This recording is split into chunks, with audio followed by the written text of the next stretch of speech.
ቀበና ወንዝ አዲስ አበባ ውስጥ እጅግ የታወቀ ትልቅ ወንዝ ነው። ነገር ግን በሰዎች ምክንያት ወንዝነቱ ጠፍቶ ተበክሎ ለሰው ልጆች ውሃ ህይወት መሆኑ ቀርቶ መልሶ ብክለት የሆነበትን ሁኔታ የቀየርንበት ትልቅ ምዕራፍ ነው። ይህ ስራ ሲጀመር ክቡር ጠቅላይ ሚኒስትራችን የሁለተኛው የአዲስ አበባ ኮሪደር ልማት ሲጀመር ይህንን ተግባር እንድንመራ ኃላፊነት ሰጥተውናል። ይህን ተግባር ከላይ ከመነሻው ጀምሮ እስከ ታች ያለውን ዝርዝር ጥናት ተደርጓል። በተጠናው ጥናት ላይ ደግሞ ህዝቡን አወያይተን በየደረጃው ከህዝቡ ጋር ባደረግነው መግባባት በርካታ ችግሮችን እያለፍን እዚህ ዛሬ ደርሰናል። ዛሬ የተመረቀው የቀበና ወንዙን ብቻ ወስደን ብናይ ወደ 10.35 ኪሎ ሜትር ርዝመት ያለው ወደ 87.9 ሄክታር የሚሸፍን ትልቅ ፕሮጀክት ነው። በሌላኛው ሳይድ ደግሞ የቀበና ግንፍሌ ወንዝ ሲባል ስለነበረ በግንፍሌ ሳይድ ደግሞ ወደ 3.6 ኪሎ ሜትር መሆን አለና በአጠቃላይ ለተጠናቆ ለአገልግሎት ክፍት የሆነው በሁለተኛው ምዕራፍ የወንዝ ዳርቻ እኔ ከማስተባበረው አኳያ ወስደን ስናይ ከ14 ኪሎ ሜትር በላይ ከ103 ሄክታር በላይ የሚሆን የወንዝ ዳርቻ ልማት ተሰርቷል ማለት ነው። ይሄ የወንዝ ዳርቻ ልማት ስራን ወስደን ስናይ ወንዝ ዳርቻ ይባላል እንጂ በዚህ ፕሮጀክት በርካታ የህብረተሰቡን ሊጠቅሙ የሚችሉ ሰው ተኮር የሆኑ ትልልቅ ስራዎች ተከናውነዋል። ወደ 10.6 ኪሎ ሜትር የአስፋልት መንገዶች ተሰርተዋል። አሁን ይሄ ኮከበ ጽባህን እንኳን ወስደን ስናይ ከወንዙ በማዶና በወዲ በኩል የአስፋልት መንገድ ተሰርተዋል። ከሐምሌ 19 በሁለቱም ሳይድ በጉለሌም በየካ ሳይድም እንደዚሁ አስፋልት መንገድ ተሰርቷል። ስለዚህ አጠቃላይ በአስፋልት መንገድ የሰራ ነው። ከወንዝ ዳርቻው ልማት ጋር ወስደን ብናይ ወደ 10.6 ኪሎ ሜትር መንገድ ተሰርቷል። ወደ 32.2 ኪሎ ሜትር የኮንክሪት የእግረኛ መንገድ እና የሳይክል መንገድ ተገንብቷል። ወደ 50 ሺህ ካሬ የሚደርስ የአረንጓዴ ልማት ስራዎች ተከናውነውበታል። ዛፍ ተተክለዋል። የሚተከሉ ዛፎች ለሰው ልጆች ምግብ አስተዋጽኦ ያላቸው ፍራፍሬዎች፣ ብርቱካን፣ ማንጎ፣ ዘይቱን የመሳሰሉ ጉዳዮች ተተክለዋል። ይህን ተከታትለን ተንከባክበን ማሳደግ ብንችል ለትውልዱ ሊሆን የሚችልበት ሁኔታ መፍጠር እንችላለን። በዚህ በቀበና ወንዝ ላይ አንድ ይሄ ትልቅ ግድብና ሌሎች 16 አነስተኛ ግድቦች ተገንብተዋል።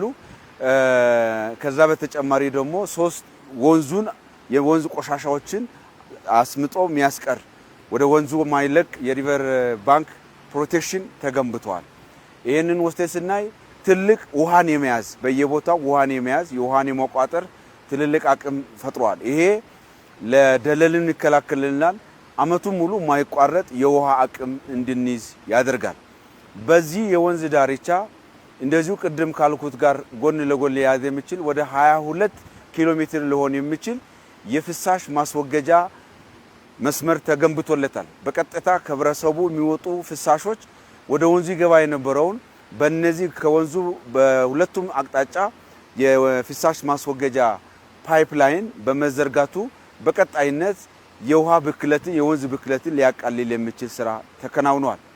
ወደ 23 የሚደርሱ የህዝብ መጸዳጃ ቤቶች ተገንብተዋል። ውሃ የተሟላላቸው ህብረተሰቡ የጽዳት አገልግሎት የሚያገኝበት የህዝብ የመጸዳጃ አገልግሎት የሚሰጡ ተቋማት ተገንብተዋል። ያያችሁ እንደመጣችሁት ወደ 9 የሚደርሱ የስፖርት ሜዳዎች ለልጆች መጫወቻም ይሁን በጣም ደረጃውን የጠበቁ ሜዳዎች ተገንብተዋል።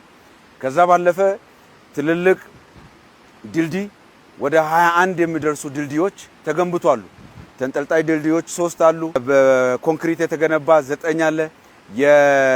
በብረት ለእግረኛ የተገነባ ወደ እንደዚሁ 6 አለ።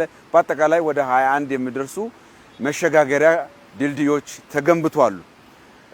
ከዛ ባለፉ በርከት ያሉ የህብረተሰቡ ሊገለገላቸው የሚችሏቸው አሚኒቲስ ካፌዎች፣ ሬስቶራንቶች፣ መዝናኛ ቦታዎች ተገንብተዋል። ስለዚህ የቀበና ወንዝን ክቡር ጠቅላይ ሚኒስትራችን በአንድ ወቅት እንደተናገሩ ኮሪደር ስራ ስንጀምር በጣም የደቀቁ ሻንቲ የሆኑ አካባቢዎች ሲለሙ ቅርስ ነው የተባሉ ልማቱ እንዳይቀጥል ማነቆ የነበረበትን ሁኔታ ያስረዱበት እነዚህ የደቀቁ የደከሙ ወይ በጥገና ያልታደሱ አካባቢዎች ቅርስ ነው በሚል ሂሳብ ብቻ ልማት እንዳናለማም ያድርግ የነበረውን በምሳሌነት ያቀረቡት ቀበና ወንዝ ነው። ቀበና ወንዝ ለምንድነው ማናለማው? ለምንድነው ቅርስ ማይሆነው? ለምንድነው የኛ ሀብት ማይሆነው ብሎ ነው ያነሱት የነበረውና ዛሬ የቀበና ወንዝ የአዲስ አበባ ሀብት ሆኗል። ቀበና ወንዝ ዛሬ የአይን ምግብ ነው። ቀበና ዛሬ ለጆሮአችን ዜማ የምንሰማበት ነው። ቀበና ዛሬ ለአፍንጫችን መልካም ጣዕም ያለው ጠረን የምናገኝበት አካባቢ ሆኗል። ስለዚህ የአእምሮ እረፍት የህሊና ሐሴት የምናገኝበት አካባቢ ሆኗል ማለት ነው። ይሄንን ስራ ስንጀምር እውነት ለመናገር እጅግ አስቸጋሪ የነበረው ሽታ ነበረው። የመሬት አቀማመጥ አስቸጋሪ ነው የነበረው። የህብረተሰቡ አሰፋፈር አስቸጋሪ ነው የነበረው። ያንን ሁሉ ተቋቁመን ያንን ሁሉ አስተካክለን ሰርተን ቀይረን ነው ይሄ ገጽ የመጣው። ይሄ ውበት የመጣው ይሄ ነገር የመጣው ያውን ብር ነው። ይሄ ሀብት ነው። አዲስ አበባን በዚህ መንገድ መግለጽ ማያሳፍረን ትልቅ ገጸ በረከት ለከተማችን ያመጣ ነው ማለት ነው። ስለዚህ መስራት ክብርን ያሰጣል። መስራት ገጽታን ይቀይራል። መስራት አገርን ከፍ ያደርጋል፣ ከተማን ከፍ ያደርጋልና በኮሪደር ልማት ስራዎቻችን የሰራናቸው ያመጣናቸው ትልልቅ ውጤቶች የዚህኛው ቅጥያ የሆነው የዚህ የወንዝ ዳርቻ ልማት ስራዎቻችን አሁን ትልቅ ገጸ በረከትን አምጥቷል። ይሄ የምናየው ትልቁ ግድባችን ወደ 130,000 ሜትር ኩብ ውሃ ይይዛል። 508 ሜትር ወደ ኋላ ውሃው ይተኛል። ስለዚህ ቀበና ላይ መጥቶ በጀልባ በሞተር ጀልባ ልጆች ጋር ማዝናናት ማጫወት ይቻላል። የምታዩት ቀበና ወንዝ ጋር መዝናኛዎች አሉ፣ ሾፖች አሉ፣ ወክዎች አሉ፣ ቢቾች አሉ። ስለዚህ ልጆቻችን በሩቅ በሐይቅ አካባቢ በውቅያኖስ አካባቢ የሚያዩ የነበሩት ጉዳዮችን በዚሁ በአካል ሊያረጋግጡ የሚችሉበት ሁኔታ ፈጥረናል። ስለዚህ ይሄ ትልቅ ስራ በቀጣይነትም እየተሰፋ ያደገ የሚሄድበት ሁኔታ ነው የሚኖረው ማለት ነው። አዲስ አበባ የውሃ ጸጋ ያላት ሀብት ያላት ትልቅ ከተማ ነች። ነገር ግን ያንን ለሀብትነት መጠቀም፣ ለመዝናኛነት መጠቀም፣ ለልማት መጠቀም ስንችል በተለያዩ በሰው ሰራሽ ምክንያት ለብልሽት ዳርጎ የነበረውን ጉዳይ ጠርገነው አጽድተነው ዛሬ ለምለም የሆነ ለአይን ያማረ ሆነ ሰዎች ሚዝናኑበት ሄሮ ራሳቸው የሚያዳምጡበት ምቹ ሁኔታን የፈጠርንበት ነው። አሁን ይሄ ስራ ካሰራን በኋላ በማምሻው አዛውንቶች ከዘራቸውን ይዞ ወክ ያረጋሉ፣ ይዝናናሉ። እንስቶች ከቤተሰቦቻቸው ጋር አብሮ ወክ ያረጋሉ፣ ቁጭ ብሎ ይመካከራሉ፣ ይጫወታሉ፣ የወንዙን ድምጽ ያዳምጣሉ።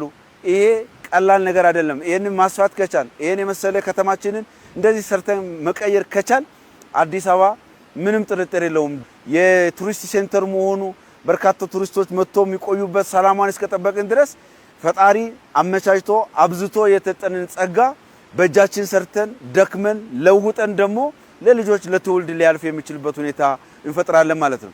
ከእሳቤ አኳያ እኛ ጽዱ ንጹህ ቀበናን ለትውልድ ነው ያልነው። ስለዚህ ካሁን በኋላ ያለው ትውልድ ንጹህና ጽዱ የሆነ ቀበናን ነው ማግኘት ያለበት ነው። ይሄ ማለት ግን ይሄንን ኃላፊነት ህብረተሰቡ መውሰድ መቻል አለበት ማለት ነው። ይሄ የጋራ ሀብት ነው፣ የህዝብ ሀብት ነው። ለአንድ ባለ ሀብት አይደለም፣ የሆነ አንድ ባለግለሰብ አይደለም። ስለዚህ የሁላችን የከተማችን ነዋሪዎች ሀብት ነው። በጋራ መንከባከብ አለብን። ቆሻሻ ላለመጣል፣ ፍሳሽ ወደ ወንዝ ለማልቀቅ የጋራ ሀብታችንን መጠበቅ ይኖርብናል። ልጆቻችን በገነባናቸው መነስተኛ ግድቦች ላይ ውሃው ላይ ይዋኛሉ። ስለዚህ ለነዚህ ልጆች ጤንነት ስንል ቆሻሻን ወደ ወንዝ በመድፋት በመጣል መቆጠብ መቻል አለብን። እኔ የአዲስ አበባ ህዝብ ይሄንን በማድረግ ይሄንን ልማት የጋራ ያደርገዋል፣ ይጠብቀዋል፣ አርአያነት ያለው ተግባር ያከናውናል። እንዳልነው ለቀበናን ንጹህ ቀበናን ለትውልድ ያለውን ነገር ሁሉም ሰው በተግባር ያረጋግጣል የሚል አለኝ ማለት ነው።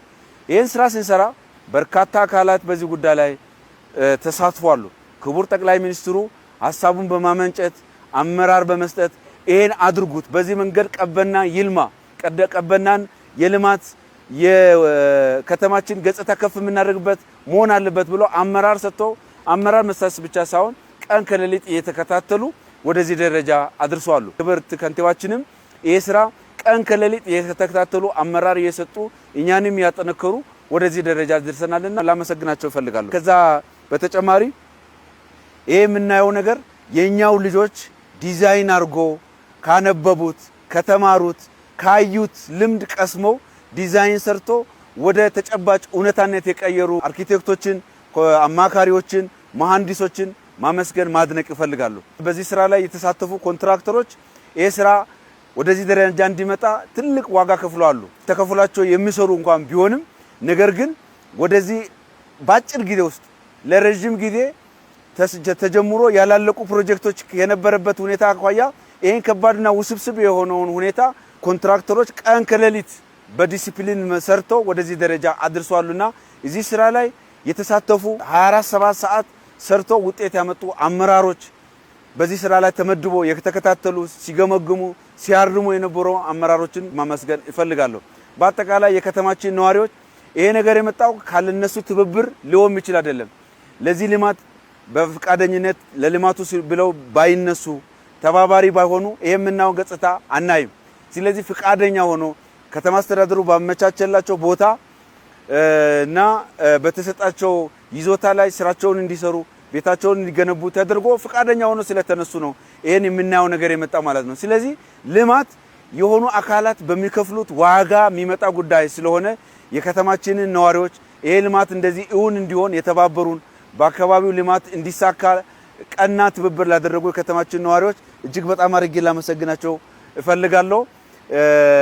ትልቁ ጉዳይ ግን ይሄንን ሀብት እንጠብቀው ወደ ልጆቻችን እንዲሸጋገር እናድርግ የሚል ነው ያለኝ ማለት ነው። እጅግ በጣም አድርጌ አመሰግናለሁ።